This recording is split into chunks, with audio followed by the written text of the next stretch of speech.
اللہ کے رسول صلی اللہ علیہ وسلم تشریف فرما تھے. جاء رجل الی النبی صلی اللہ علیہ وسلم، ایک آدمی آیا.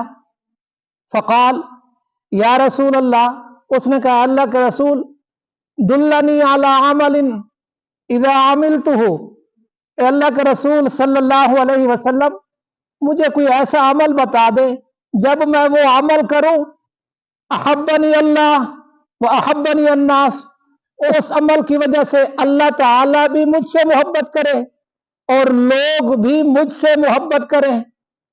قربان جائیں صحابہ کرام رضوان اللہ تعالی علیہم اجمعین پر کیسا سوال کیا.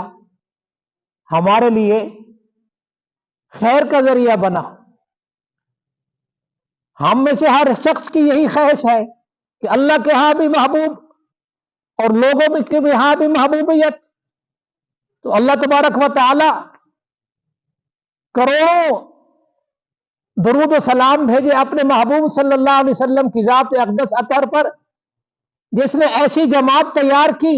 ان کے سوال کرنا، ان کے اعمال ہمارے لیے خیر کا ذریعہ بنے ہیں اور دین کی تکمیل کا ذریعہ بنے ہیں.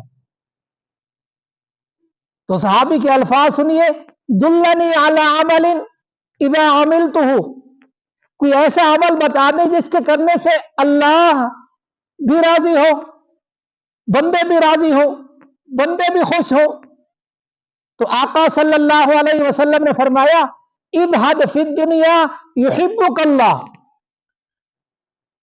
دنیا سے بے رغبتی اختیار کر، اللہ تعالیٰ تجھ سے محبت کرے گا. وابحث فیہا عند الناس یحبک الناس، جو کچھ لوگوں کے پاس ہے اس سے بھی بے رغبتی کر، لوگ تجھ سے محبت کریں گے. اس حدیث میں بڑے تجربے کی بات بیان فرمائی گئی ہے. وہ کیا کہ انسان کے آپس میں جتنے بھی مضبوط تعلقات ہوں، جتنی آپس میں بھی اخوت اور محبت کا معیار موجود ہو، لیکن جب دنیا کا معاملہ آتا ہے، لین دین کا معاملہ آتا ہے، مانگنے کا معاملہ آتا ہے، تو بڑے بڑے تعلقات خراب ہو جاتے ہیں بلکہ ٹوٹ جاتے ہیں. حضرت سعد بن ابی وقاص رضی اللہ تعالی عنہ کہتے ہیں کہ اللہ کے رسول صلی اللہ علیہ وسلم کے پاس ایک شخص آیا اور اس نے بھی اسی طرح کا سوال کیا، یا رسول اللہ مجھے کوئی نصیحت فرمائیں.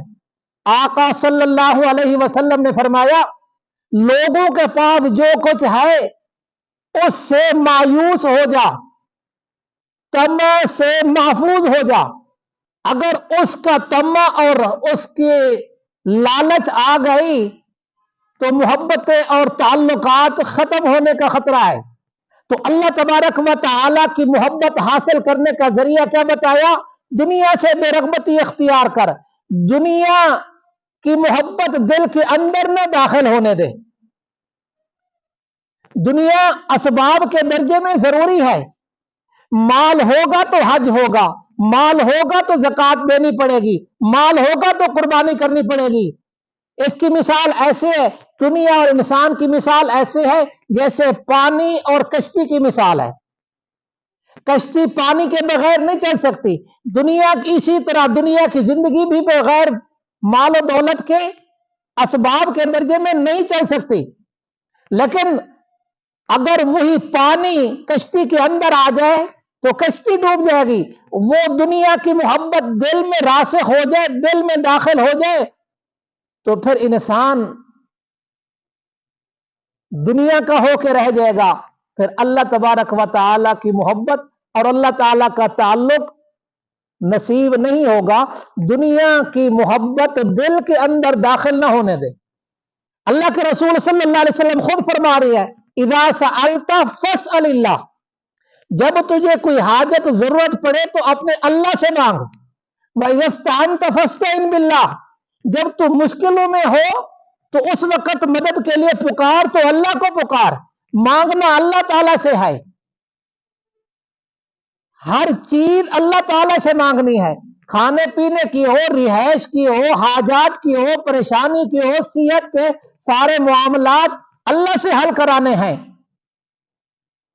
اور اللہ تعالیٰ سے جو بندہ مانگتا ہے اللہ تعالیٰ خوش ہوتے ہیں. من لم یسأل اللہ یغضب علیہ، جو اللہ تعالیٰ سے نہیں مانگتا اللہ تعالیٰ اس سے ناراض ہوتا ہے. اللہ تعالیٰ سے مانگے تو اللہ خوش ہوتا ہے، لوگوں سے مانگے تو لوگ ناراض ہوتے ہیں. اللہ تعالیٰ سے نہ مانگے تو اللہ ناراض ہوتا ہے، لوگوں سے مانگے تو لوگ ناراض ہوتے ہیں. کسی نے کیا خوب کہا، مانگ اسی سے جو دے خوشی سے، مانگ اسی سے جو نہ کہے کسی سے. اللہ تعالیٰ کی ذات ہے نا، وہ اللہ تعالیٰ سے مانگنا یہ اللہ تعالیٰ کی محبت کا ذریعہ ہے، اللہ تعالیٰ کے قرب کا ذریعہ ہے. اللہ تبارک و تعالیٰ مجھے اور آپ کو اپنے سے مانگنے کا طریقہ اور سلیقہ نصیب فرمائے. اللہ تعالیٰ آپ کو اور آپ کے بیماروں کو صحت عطا فرمائے.